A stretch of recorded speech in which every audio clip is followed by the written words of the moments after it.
আমার সাথে নিদ্রায় চলে যাবো বেহুলা। স্বামী, হ্যাঁ, এত করে যখন বলছেন আমি আপনার সাথে নিদ্রায় যাব, তবে যে আমার একটি শর্ত আছে। এমন কি শর্ত তুমি?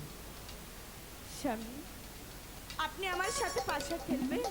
তবে কি সারা রাত্রি খেলবো? না স্বামী, তাহলে পাশা তো খেলবো মাত্র 3টি চাল। 3টি চাল একটি চালে যদি হারাতে পারি পারি, তাহলে আমি বেহুলা স্বইচ্ছায় এই বাসর ঘরে শুয়ে পড়বো। ঠিক আছে, আমি তোমার শর্ত মেনে নিয়েছি।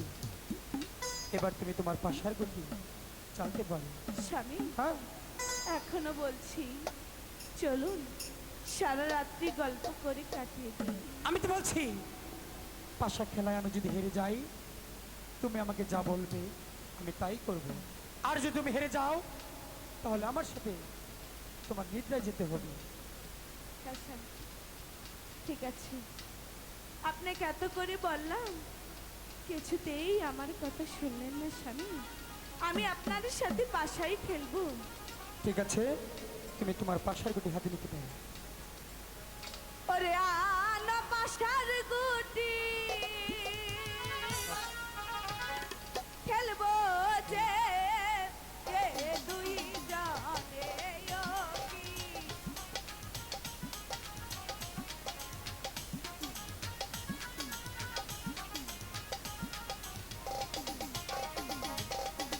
প্রথমে চাহা নিল রে পাশা,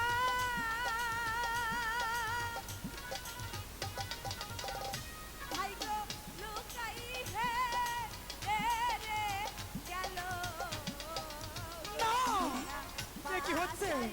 ও গো ঠাকুর, তুমি শুধু আমাকে একটিবার যেতে দাও ঠাকুর। শুধু একটিবার। বেহুলা, স্বামী, আর যদি চাও, এখনো তো সময় আছে। আমি তো বলছি তোমার পাশা তুমি চালতে পারো। দ্বিতীয় ইচ্ছা নিল রে পাশা,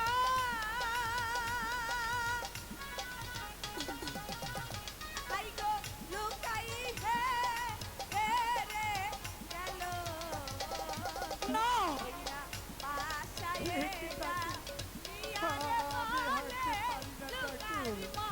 তুমি শুধু আমাকে একটিবার যেতে দাও ঠাকুর। স্বামী, আর তো আছে কি না, বলছি কি সারা রাত গল্পই করুন। আমি তো বলছি তুমি চালতে পারো।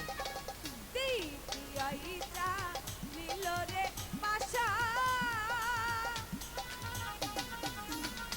ভাই গো তাইলাই রে গেল ওরে, ভাই রে পাশার গুটি তেরে গদি এক পালো অঙ্গে শুইল। আমি কিছুতেই হাঁটতে পারি না স্বামী, আপনি আমার সাথে মিথ্যে কথা বলছেন।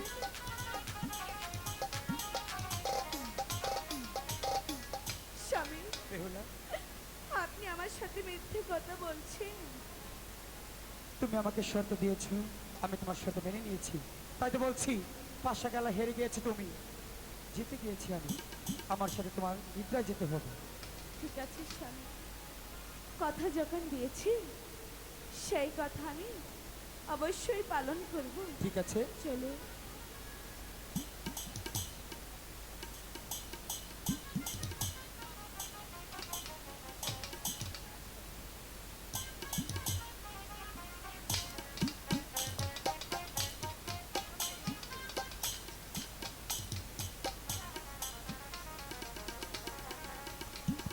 হ্যালো,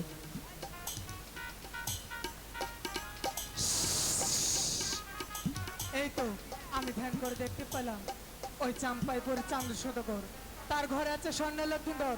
সেই স্বর্ণের লক্ষিন্দর তার বেহুলাকে নিয়ে ওই সাঁওতালি পর্বতে কাল যাপন করছি। এই মুহূর্তে আমার